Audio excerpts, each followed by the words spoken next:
Hello, everyone, wherever you are, and welcome to the Digital Empowerment Project, Module 10, on digitizing 3D collections in museums. The Digital Empowerment Project is a nationwide initiative organized by the 6 U.S. regional museum associations dedicated to providing free, self-paced training resources focused on digital media and technology for small museums. This series of online webinars and toolkits is made possible by funding from the Institute of Museum and Library Services. We're delighted to have you with us here today. My name is Dan Yeager, and I'm the Executive Director of the New England Museum Association and your host for this final module of the series. Before we get started, I'd like to acknowledge the places in which we gather. In this era of virtual meetings, when digital spaces may substitute our physical sense of place, it's important to reflect on the land we each occupy and honor the indigenous people who have called it home. I'm speaking to you from Swampscott, Massachusetts, north of Boston, the historical homelands of the Massachusetts peoples. Wherever we are, let us acknowledge all indigenous nations as living communities, their elders both past and present, as well as future generations.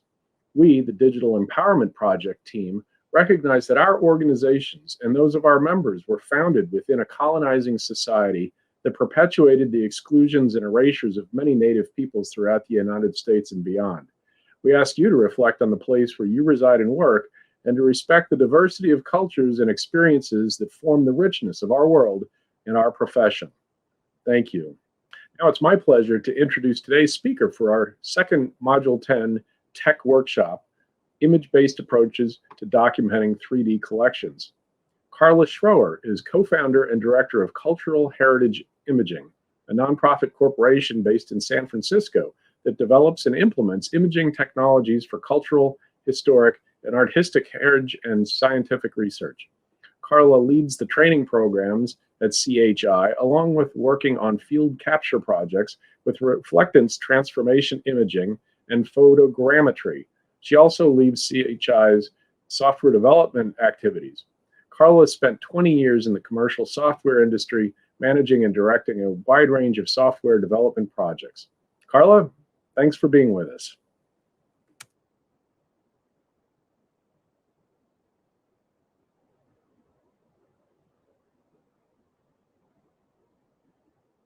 Presentation today, but is not able to join us due to a health issue, and also my colleague Mark Mudge, because the work I'm presenting is really the work of all of us.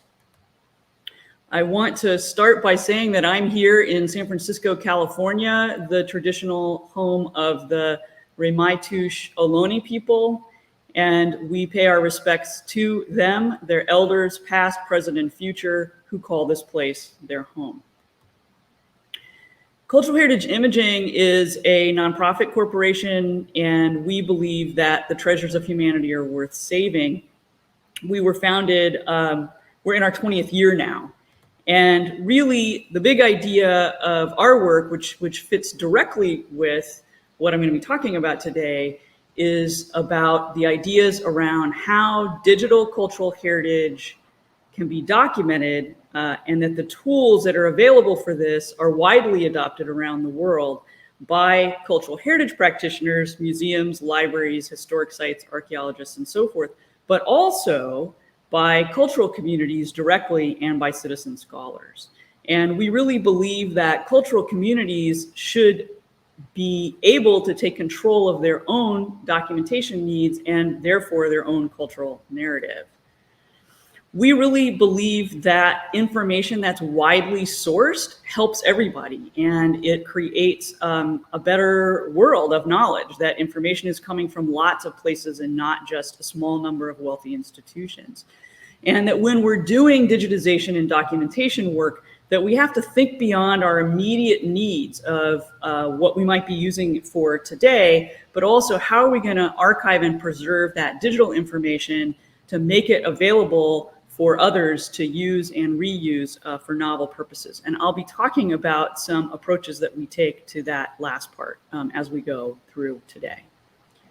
So I want to start, because I know this is first really targeted at small museums, with some ideas for very, very simple and low cost things that can be done to deal with spaces and 3D objects. And the simplest and most inexpensive thing would be various approaches that use a series of images that are just stitched together. In this case, there is no geometry. And what I mean by that is that there's no coordinate system. There's no X, Y, Z position in space. They're just a set of images and software that understands the relationship of the images so you can kind of move around. Let me show you a couple of examples.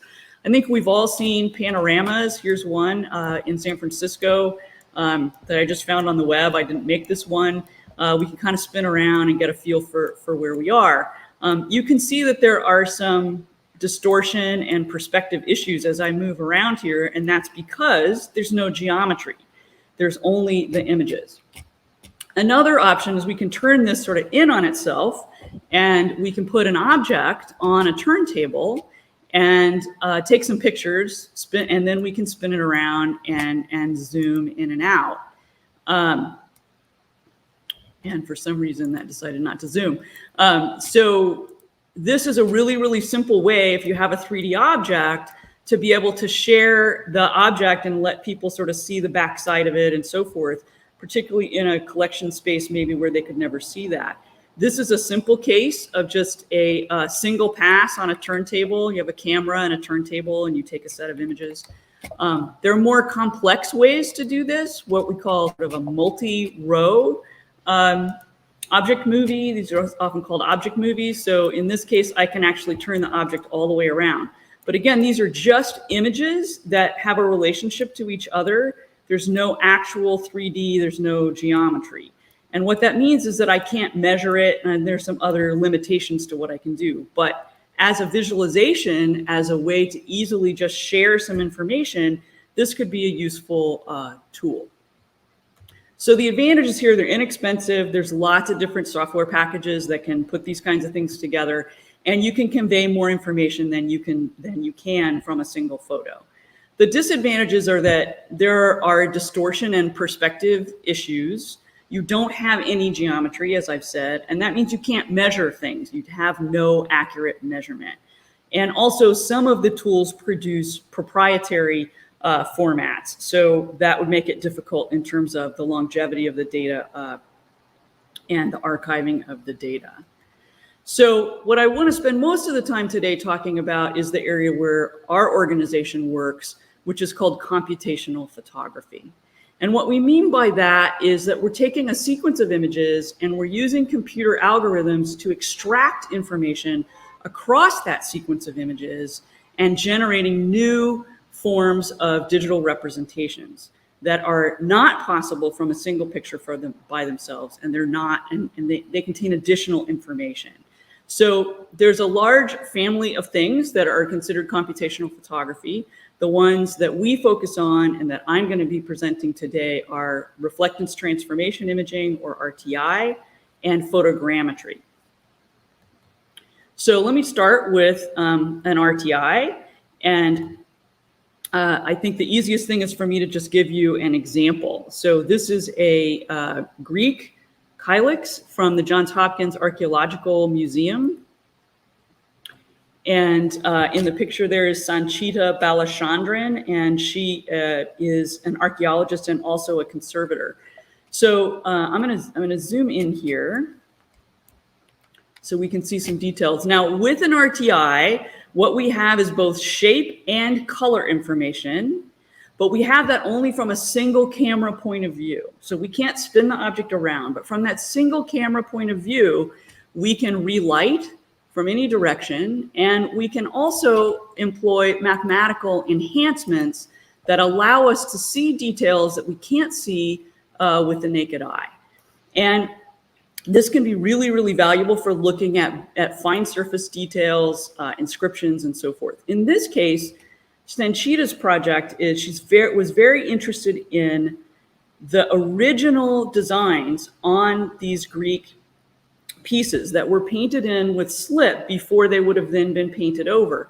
And she could see under the microscope evidence of these original drawings, but under the microscope, she was seeing such a small area that she really couldn't put together the whole thing. So right here, you can see along the back here that the figure was drawn in, even though it's likely that the design always was intended to include the shield, the back of the figure was drawn in. And by doing the RTI and applying this mathematical enhancement, and here I'm looking at shape with no color, because our eye tends to follow color, making it harder to see things, we can see elements of the original design, including in the garment here and along the arm and so forth. So what's happening with an RTI is we have a camera in a fixed position, we have our subject in a fixed position, and we take a sequence of images with light in different known positions around the subject. And then in software, we can synthesize that into an RTI, and special viewing environments know how to then do the relighting and do the mathematical enhancements. So it's a 2D image, it's pixel-based, but it contains 3D information about the surface shape. This is based on work that came out of HP Labs more than 20 years ago now, in 2001, by Tom Malsbender and Dan Gelb. It can be actually quite inexpensive in terms of equipment to do this. We can use a regular camera and a tripod. We figure out the light position based on a reflection on a reflective sphere that we can put in the image, and there's software that can figure that out. So here is a basic example of an RTI setup. I have the camera pointing down. We're actually firing the camera from a computer, but there are various ways to fire the camera. This is my colleague Marlon, who's holding a string to keep my distance the same. And then I take different images with light in different positions around the subject. So it can be pretty straightforward to do, and the software is also open source. Here's a setup for a vertical subject, and the main thing is we have to get spheres into the image. Here's in a gallery. In this case, we're just shooting the small area of this panel right here, and we put the light, the flash, on a pole so that we can get it up higher to get it around the subject. A couple more quick examples.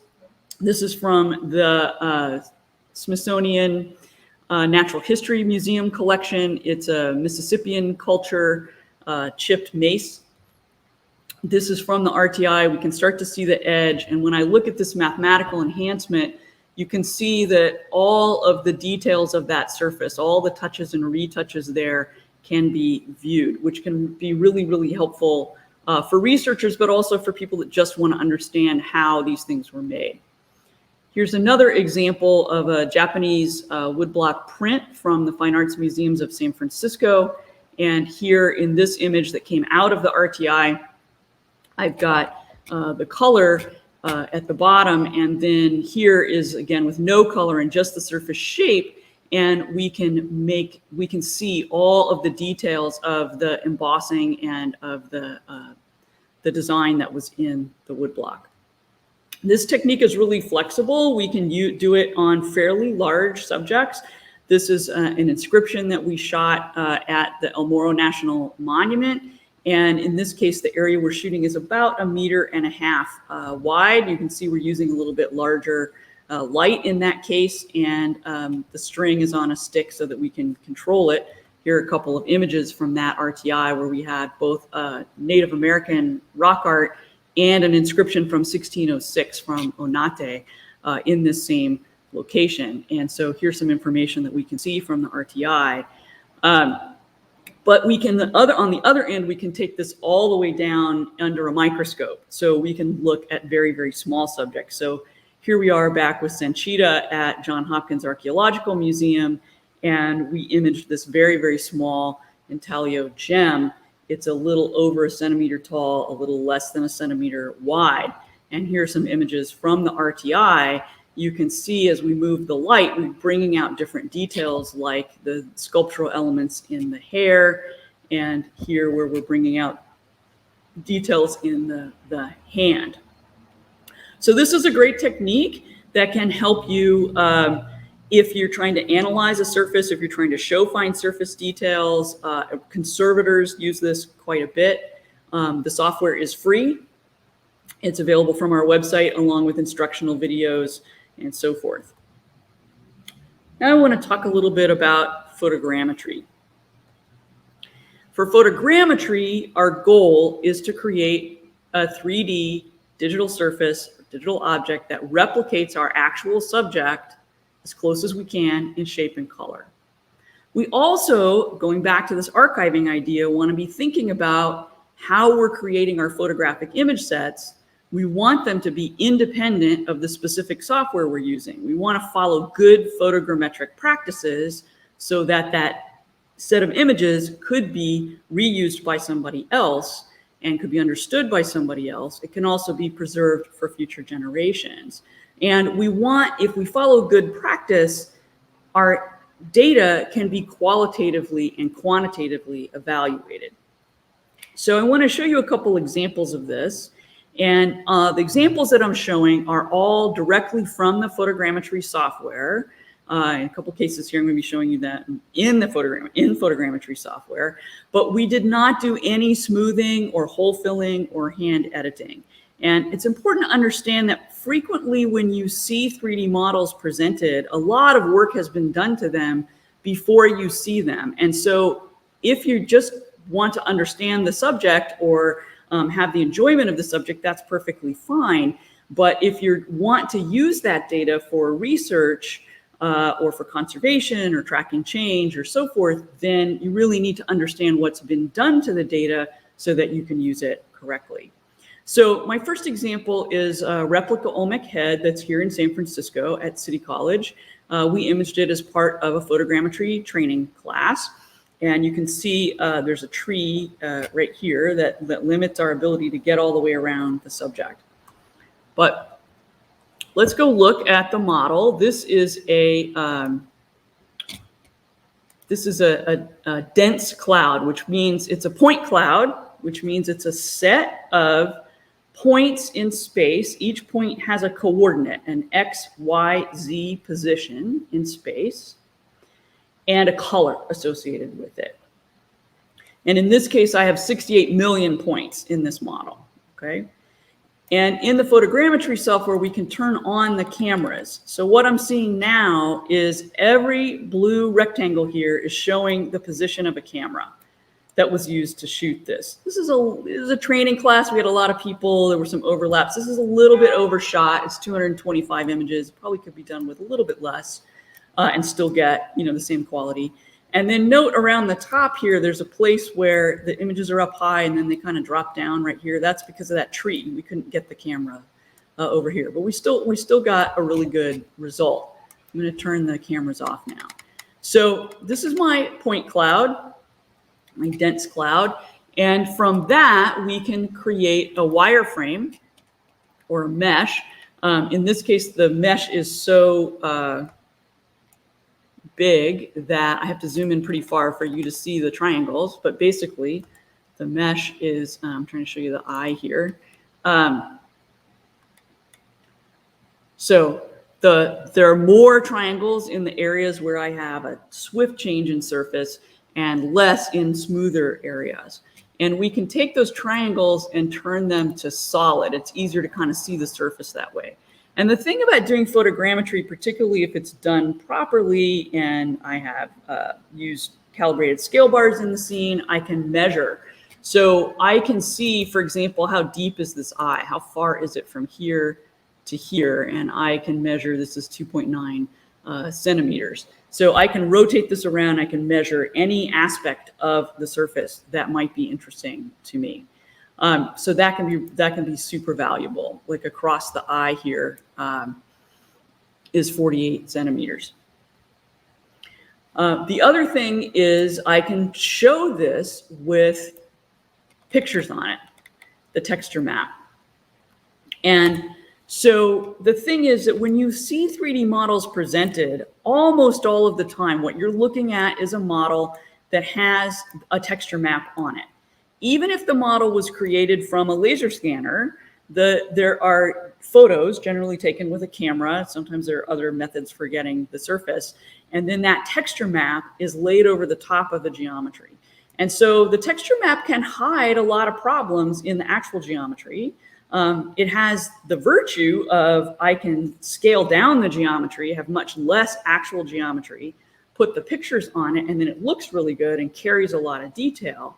but I may not have enough actual measurable geometry for whatever my purposes are. And so the point there is really that whenever you're doing imaging, whenever you're doing documentation, you really need to ask yourself, why am I doing this? Who is it for? Who is going to use this data? And what information is important to them? Because if you don't understand that, you can't choose the right methodology and you can't produce the right kinds of results. In fact, we go so far as to say, if you can't answer those questions, you shouldn't be doing it. You should go back and figure out why you're doing it. So I just want to point that out when you start to look at 3D data, that you may be seeing massage data, you may be seeing data that's covering up problems, and you may not. And so learning to sort of understand what you're seeing and how to ask the right questions is a good skill to have. The next example I want to show you is from the Library of Congress. This was also a photogrammetry training that we did there shortly before everything shut down. This is a 12th century Romanesque binding. And here I am back in the photogrammetry software, and you can see I can rotate this all the way around. Let me back out and show you the cameras, the pictures. What we did in this case is we put it on a turntable, and we shot it all the way around, and we turned it over, shot it all the way around, and then we took some extra pictures up over the top. These were handheld, so that we got the whole subject, and we can put that together in the software. We turn the cameras off.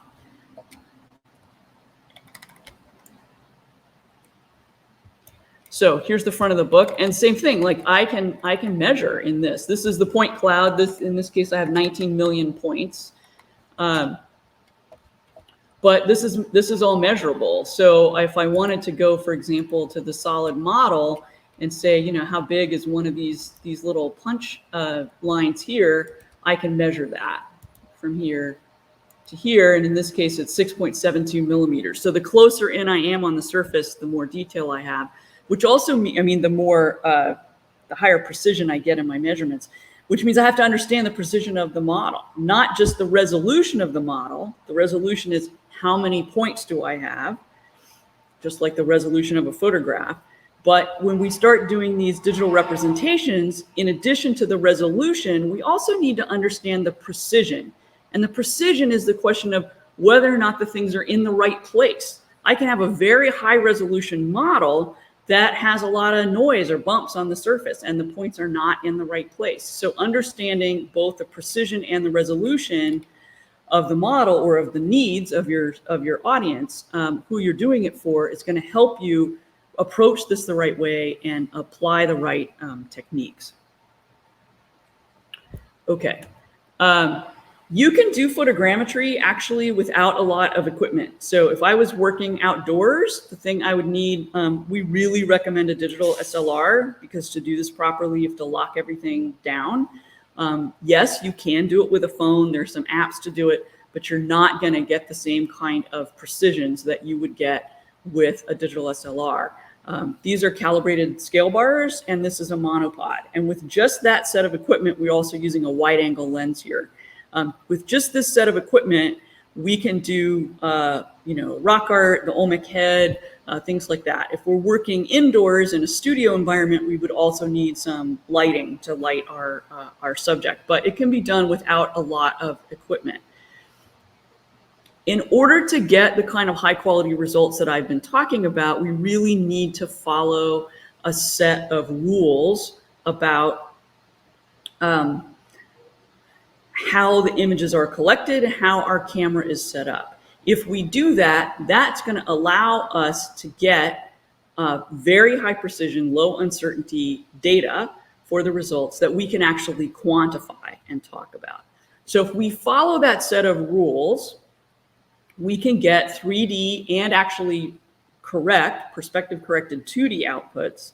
We can quantify the measurement, and we can create repeatable, reliable images that can be preserved for others to use and to reproduce our work.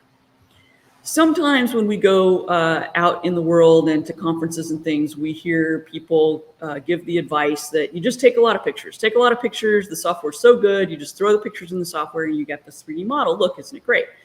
And it's true. You can take a lot of pictures and you can get something that looks good. And maybe that's okay, depending on what your purpose is. But if you do this, your results can have significant and unknowable embedded measurement error. We cannot figure out what the error is. It's no longer quantifiable. So if you just take a lot of pictures, then that data may be appropriate to make something that spins around on your website or that can be grossly measured. But if you really want to use the data for tracking change, for conservation activity before and after, for research purposes, then you probably shouldn't apply that approach. And so you really need to follow the set of rules so that you're getting high quality data. I want to show one more example of 3D, and in this case,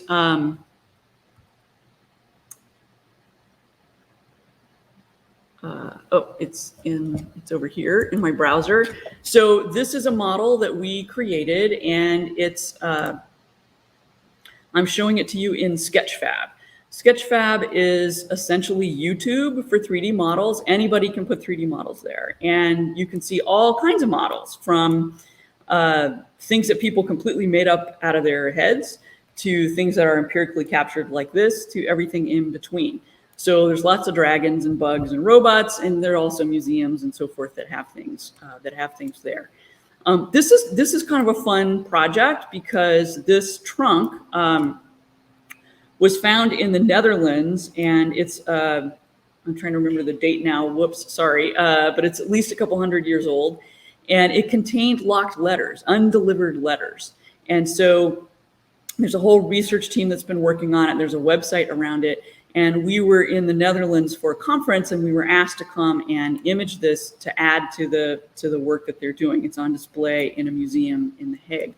So we went and we shot it, and we got good measurable data all the way around. And in this case, we also did some additional imaging. So we didn't do 3D in the inside because we had essentially one day to get as much done as we could. We had to bring all of our own equipment and so forth. So we just took photographs of the rest of it to help document it. We did a couple of RTIs of some of the wax seals that were on it, and also just some good close-up macro photography of that. So the reason I included this example is it's a case where we did multiple techniques to really capture all of the information that was of interest to the folks we were working with, and that fit the time and budget that we had. We had one day on site in the museum to shoot it. The 3D model was the highest priority. We did that first, and then we did some additional documentation. So you can mix and match these techniques to meet your needs. We have some resources on our website, and some of the rules that I was talking about before, the rule-based imaging, there are instructional videos, as well as some write-ups of that on our photogrammetry page.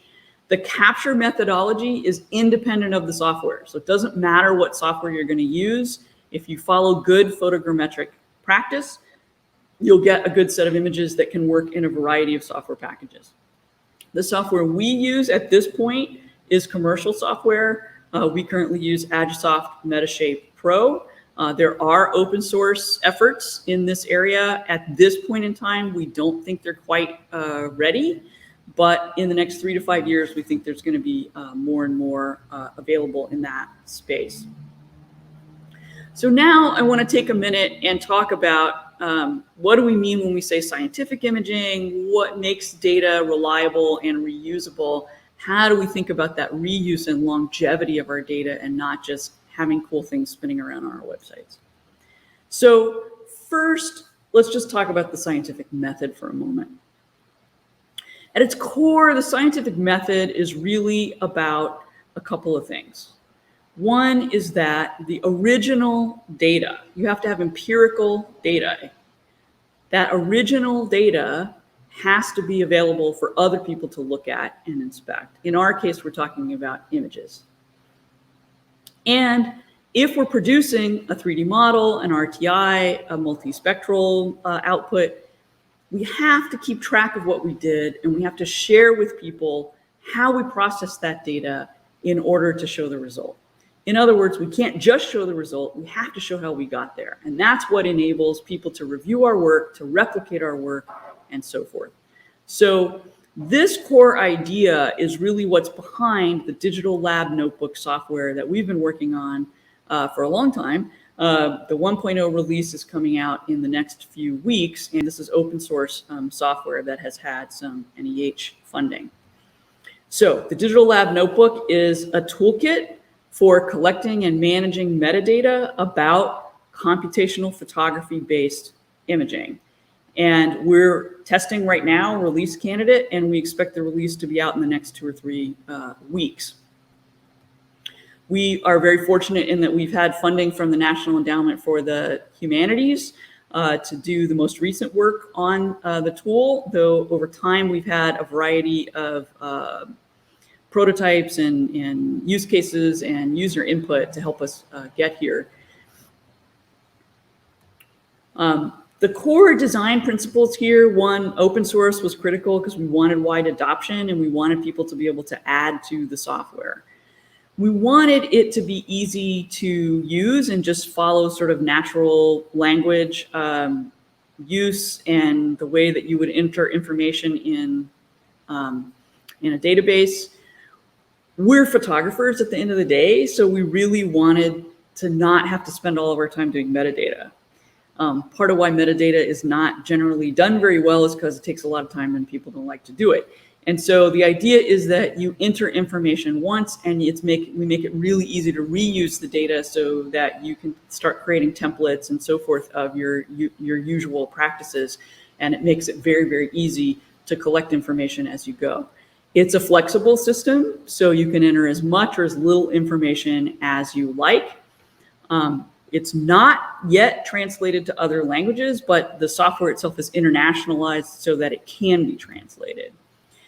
What we produce in terms of metadata from the software is something called linked data or linked open data that is mapped to the SciDoc conceptual reference model, also known as the SciDoc CRM, which is a semantic ontology. And here's what's really cool. You don't have to know anything about what I just said in order to use the software. It does this for you completely under the hood. And this is the direction that metadata is really going, particularly in Europe. The Getty has projects in this area. Mellon has been funding projects in this area. Library of Congress is starting to look at it. So in the US, we don't see as much adoption of the CRM mapped linked data. We do see a lot of linked data. And so we expect this to be a direction that continues to pick up. But the system will also produce a Dublin Core record, a Lido record, and a human readable report. So you still have useful information even if your organization is not yet doing the linked data. The other thing is we can enter a lot of the information before we do the image capture or the image processing. So we can kind of create these templates, kits of equipment, stuff like that, that makes it really, really easy when we're actually doing the imaging. And finally, in the new tool, in the 1.0 version, we have something called the archiver that will automatically create a submission information packet or a SIP in a couple of formats, MET or BAGIT. And what that does is it takes all of my images, my results, my work products, my metadata, it wraps them up into a zip file, it puts in a manifest, it puts in MD5 checksums, so I can hand this to a repository and they have the ability to manage this data for the long term, which is really, really huge because tons of the kinds of things I've been showing you are being produced all over the place. And the librarians of the world are really freaking out, the digital librarians of the world are freaking out about what to do with all this data and how to manage it because, especially for research purposes, they really have to understand the data for it to be valuable. So again, the DLN is really about how we collect and manage data about digital representations through their whole life cycle. We support right now RTI, photogrammetry, multispectral imaging, and documentary image sets. And in that category of documentary image sets could be panoramas, object movies, focal stacked images, or just, images that document something.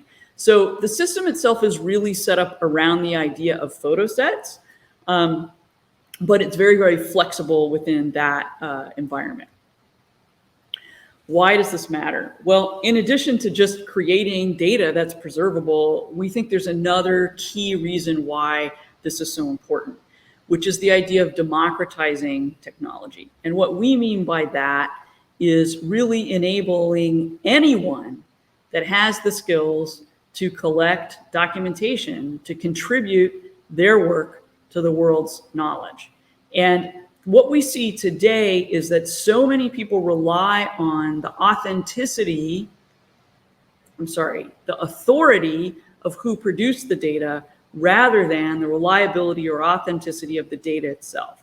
And we see that in the terms of, oh, I can trust this data because it came from the Smithsonian, the British Museum, MIT, pick your favorite world-class institution.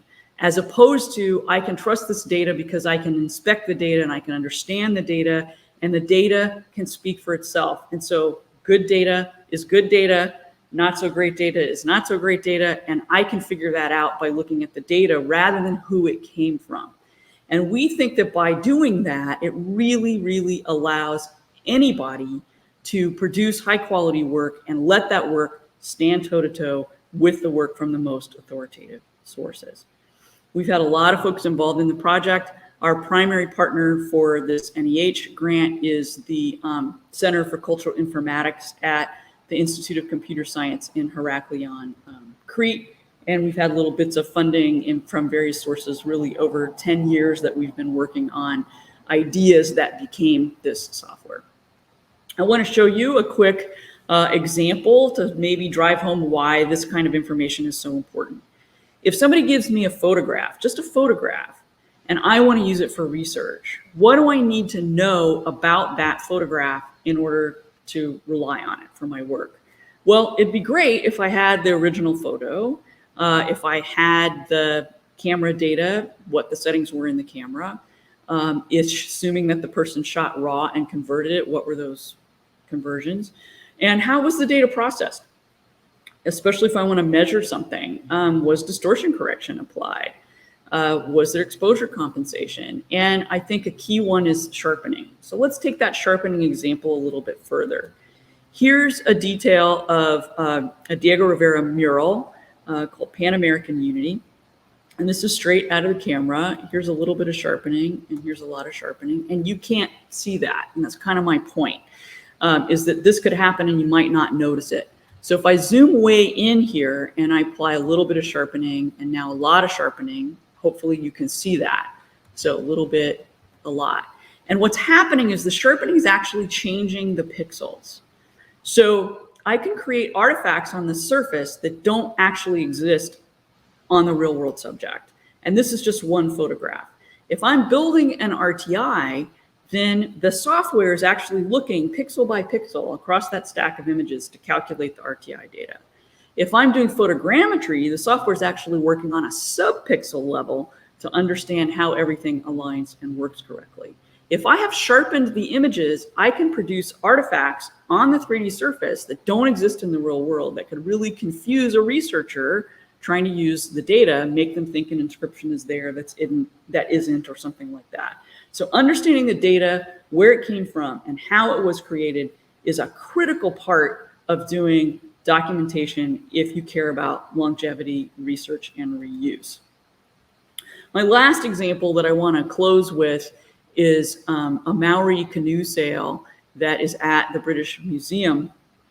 And there's a research project that is happening out of New Zealand by a group of Maori weaving experts and researchers. It's funded by the Marsden Fund. And we were asked to come to London to the British Museum. We worked with a couple of the weaving experts, the Maori researchers, and we did very, very high resolution photogrammetry of the whole sail, both sides. And also we did some RTIs of some small details. So This is just an example of kind of setting it up to shoot it. And we produced a 3.5 billion point model of each side of the sail. And this is part of why I want to bring this up too, is this is an example of why it really helps to understand who you're doing the work for and what they need to know. The researchers who are weavers really wanted to understand how the weaving was done. This particular sail is over 200 years old. It's the only known example of this type of sail that exists in the world. And it's made, I think you can probably see it here. It has 13 panels that are joined together. And it has this series of holes that are in it, and the holes are carried through the joins. And this is a lost way of weaving that they're trying to understand and be able to recreate. So our imaging needed to have enough detail to show them exactly where the strands are going through the whole sail. Here's another area of it. What this also does is give us an incredible conservation record of the state the sail was in at this moment in time. We can see how some of the strands are beginning to fray, and there's even been a little bit of conservation in certain areas. But what we produced allowed the research team to then zoom in and out and look at every strand of this sail and carry it through and see how the weaving was done. This is an image from the RTI. So in addition to doing photogrammetry of the whole sail, both sides, we also, the weavers chose certain areas and asked us to do RTIs of those smaller areas so that we had additional information there. Here you can see through one of these joins how the strands are coming through. You can also see why we had to do it on each side, front and back, because it looks different on the sail as we bring it through. So understanding your audience, understanding why you're doing it, what kind of information do people need, that's going to help you understand exactly what the right approach is. And obviously you have to meet your budget and so forth. And there are many, many tools for you to choose from. So I want to end there. Here are some ways that you can find us and get in touch with us. I want to note that we also run a forum site, Chi Forums, for people that are adopting reflectance transformation imaging and photogrammetry, and actually the digital lab notebook. There's separate forums there for people to ask and answer questions. So that's a good place to go if the original materials don't get you far enough in your work. And finally, here is my contact information and Marlon's as well, and the website of our organization. Thank you.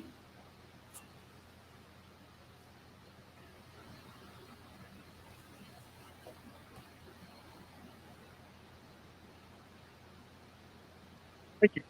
It was terrific. Very interesting, and wow, what great examples. So we have a few questions here from our chat, and just to remind everybody that's on, we have a few minutes for Q&A, so drop your questions in the chat and I will relay them to Carla. One of the questions that we have is regarding the digital lab notebook that you just mentioned. Can you give us an example of an organization that uses the digital lab notebook right now along with their other their technologies, and in what ways have they found it useful actually both internally and for the public? And it might be just following up on that last example, like who's using those examples that you've shown, and you know, does the public tune into that, or is it primarily a research academic tool? Yeah, so in terms of let's start with the DLN specifically. So that we are about to release 1.0. So we're in, even though we've worked on it and the ideas for it for a long time, we had some early prototypes. We did a beta version of tools, or early version of the tools a couple of years ago. So we're about to release 1.0. So we have had a number of advisors that have used it for some pilot projects, but it isn't really being used at scale at this point. But we hope, obviously, that picks up once we make it available. University of Texas at Austin in archaeology has applied it to documentation that they did on site of a dig last summer. There's a group at Indianapolis that's used it, and we've worked quite a bit with the Smithsonian digitization team, and they've provided a lot of feedback on the tool. They haven't adopted it directly yet, but they've been looking at it. You asked sort of a broader question about the documentation in general, and it really varies. So our organization focuses a lot on training and consulting and helping people adopt the tools for themselves. And there are all kinds of reasons why people want to do this stuff. So some of the material is absolutely being shared and is public. Some of it is for research, and maybe there's a goal to publish it later, or low res versions are published and the high res isn't available. So it really varies. And so the project, the notebook, once it's then actually underway, that's open to anybody. And how do they access that? Is that through you or Smithsonian, or multiple points? Right. It's open source software. It's free. There will be a GitHub site for folks that want to work on the source code, which is probably not people that are listening to this talk. And then the executables that are ready to run and has an installer and everything will be on our website. We have a downloads area of our website, so culturalheritageimaging.org/downloads. And you can find the RTI software, info on photogrammetry stuff. And right now the beta of the DLN is up, so wait a couple of weeks and the real 1.0 one will be available. There are links for instructional videos, user guides, all that kind of stuff. Okay, cool. And relevant to that, one of the questions, our team is wondering if there are tutorials or guides for getting started with photogrammetry on your website or elsewhere. So I suspect the answer is yes, and the question about the notebook as well, eventually. I'm sorry, I had a little blip in my audio there and I didn't catch the whole question. Yeah, so the question is just the subject of tutorials and guides and so forth on photogrammetry specifically, and that's on your website? Mm-hmm. Okay. Yeah, and I have a document that I'll provide to you guys that we can put in your forums as well that has just links for different kinds of resources. So we have a technology area of our website. And in the photogrammetry page, there is a description of some of the stuff that I've talked about, and then there are links out to instructional videos on photogrammetry capture. So we have a Vimeo channel for photogrammetry, and we have a Vimeo channel for DLN. It's all linked out from our website, and the user guides and stuff are there as are linked as well. Questions here is a great one. What kinds of projects should smaller museums undertake, and when should they think about doing it out of house, outsourcing it? So, in-house versus out of house. And I saw that you go to museums a lot to do this work, but what kinds of things could we do just on our own? Well, I mean, really, you can do all of it on your own, but you have to invest a little bit in some equipment, and then you also it's some time in learning to do it. So that's going to vary across museums, whether there's staff that's appropriate to do that. And I realize for small museums that can be a lot harder. We did a NEH sponsored training program a few years ago where we specifically targeted smaller museums, and we held out a certain number of these were in-person trainings. And we held out a number of seats for people from small museums. And a lot of the ones that came were small museums that were in universities. So they tended to have access to a little bit more equipment and things to make things work. So I think it really, again, it goes back to your purpose. Why are you doing it? Who is it for?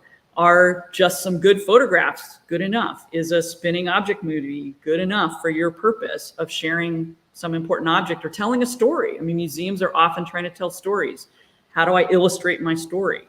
And so there are some very inexpensive ways you can do that. Sometimes you have a really special object.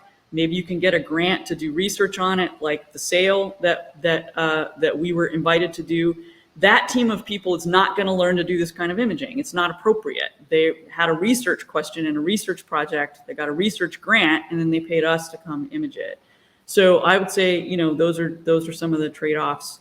I think, it comes up a lot. Can I do this with my phone? And the cameras and phones are getting better and better. There's no doubt about that. It goes back to fit for purpose. Why am I doing it? Who is it for? some pictures I shot with my phone may be good enough. There are apps you can put on your phone that make little 3D models. Now, they're not going to be measurable. They're going to have noise and issues. They're not going to be super tight like the stuff that I just showed you. Maybe that's okay. It goes back to who you're doing it for and why you're doing it, whether or not that kind of approach gets what you need. If it's really about making people aware of what's in your museum and helping tell stories about objects in your collection, then you may not need these, scientific types of results. So that's discussion that you should be having about who you're doing it for and why. I think the biggest mistake that we see people make, and this often comes not from the staff, but higher up in museums, this idea that, especially the bigger museums, we have to have a 3D strategy and go make 3D, and then it's going to meet all these needs. I'm going to have a cool thing for my website, and I'm going to meet research and conservation needs and so forth. Well, not necessarily, right? It's going to depend on your budget and your approach. So I think it's a mistake to think that there's one thing that you can do that's going to meet all of the needs. So really understanding your goals there is going to help you make the right choices. And obviously then, the budget and the amount of time that it takes are dependent on those choices. What drives the budget? There is one question here about the number of images that you need reasonably to make sure that the complexity of the object is taken care of. I'm sure that drives it. Is the size of an object also at play here, and the relative ease of photographing it and the like? It totally varies. So it depends on the level of resolution that you need, and it depends on the complexity of the object, not the size so much. So if I have a sculpture, an Asian sculpture that has 8 arms, and I have to get around all of those arms and get detail in them, that's going to take way more time and way more photos than if I have something, shaped more like the Olmec head, where I can just go get around it and I'm going to have all the detail that I need. So size is one factor, but the needed resolution, the needed precision, and also the complexity of the object are going to impact that. For something like, like say an Asian sculpture with a lot of arms, maybe just an object movie makes sense. Now somebody can spin it around, they can zoom in and out, they get a sense of what this object is. Particularly, we see museums a lot where they're like, this is always on display where nobody can ever see the backside of it. And so something even as simple as an object movie can help people, see that kind of a result. If you're talking about RTI, we're doing between 35 and 50 images per RTI, and that's a single camera point of view. So RTI will get used primarily for situations where we need to see really fine surface details. So something like a faded inscription, trying to read a signature that's very hard to read, before and after treatment for conservation. Rock art is a great example. So there are a variety of reasons why RTI is a great solution, and we're talking 35 to 50 images for each RTI. So each camera position, that's what we're shooting. And one of my questions, these file sizes must be humongous. It varies, and I think part of it is, get over it. Space is cheap. And I get the equipment though, right? I mean, ultimately you have to make sure you have enough computation power to be able to handle it. Yeah, so the RTIs really don't take a lot of compute power, and the things like the object movies and stuff I showed at the beginning don't take a lot of compute power.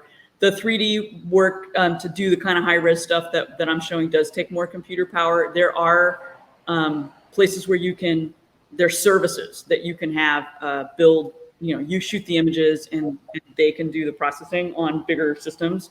So that's a possibility. You probably want to be able to do some initial work yourself just to get a feel for it. So there are ways to get it done. The costs are coming down on a lot of that kind of work. So, but yeah, from an archiving perspective, you can produce a large set of images that have a fairly big footprint. But I mean, and we've worked with various library groups. We've had partners on certain projects where there's a longevity of the data, and we want them to be the archive for a project. And so we paid a fee to deposit stuff with them, or maybe they'll show certain things for free, and the costs of that keep coming down. put on your futurist hat here, and where do you see this field going in the technology? Like, what's on the horizon? There's a question here about utilizing LiDAR drone imaging technology, and does that have any impact on how photogrammetry is going to work in the future? I was just thinking as we were talking, does RTI and photogrammetry, do they blend together technologically at some point, or do they now? So what's happening in the upcoming generation? Yeah, a lot of the things you just said can already be done, or at least can be done in the research labs, even if they're not like out there all the time. So just to set the stage for a couple things, looking back in time, photogrammetry, the idea of taking overlapping photos and using them for measurement, goes back to the 1850s. Okay, it's not a new idea. And the first photogrammetric society was in Prussia in the 1870s. So photogrammetry from airplanes with metric calibrated cameras was done a little bit in World War I. It was done heavily in World War II. In the 70s and 80s, this was done to create all the topo maps, like from the BLM and so forth. And then it's really been since the 2000s that the ability to do close range photogrammetry and not have to pre-calibrate everything and use all this expensive gear has become more and more and more accessible.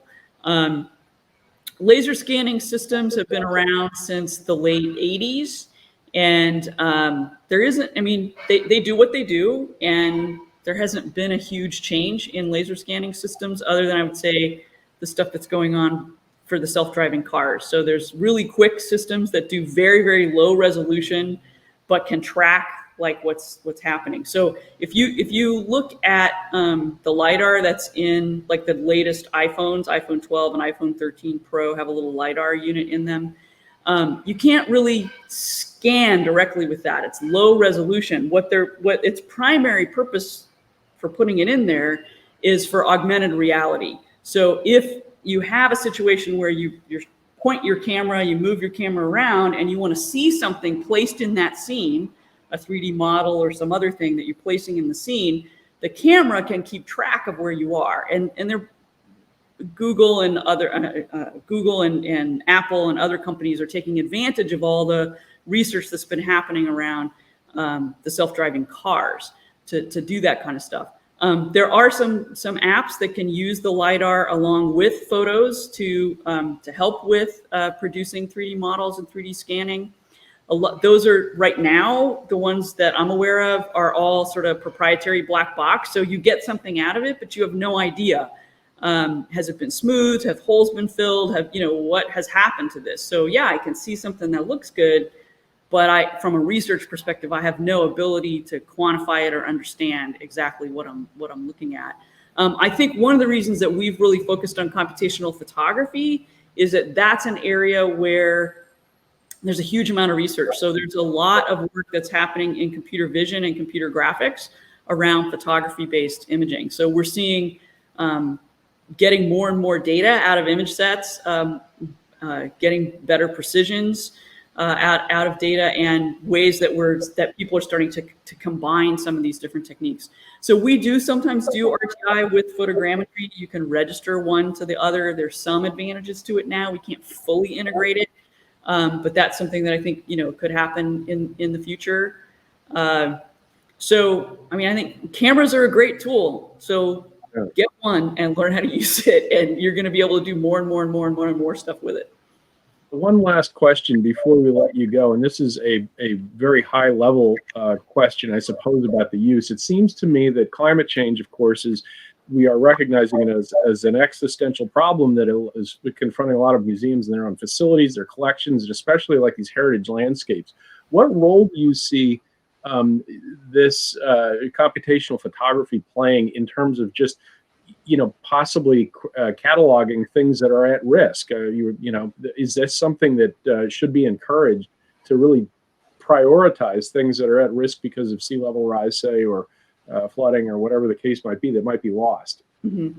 Yeah, absolutely. And I think, we talk about that all. I didn't talk about it in this presentation because we're focused on small museums, but That's a big driver for our work, and that's a big driver for why we think it's important to train lots of people to do this for themselves, because we need lots and lots of people to do this, to understand the trade-offs, and to get high quality data, and to also think about archiving and long-term reuse of the data. So climate change is a huge motivator for us to work in this space. And we just, was just announced last week that we were awarded an NEH grant to do training with 3 indigenous communities. One is on the Passamaquoddy tribe in Northeast Maine. One is the Aleutian and Pribilof Islands Association, which is based in Anchorage. And one is Huliawapa'a in Hawaii.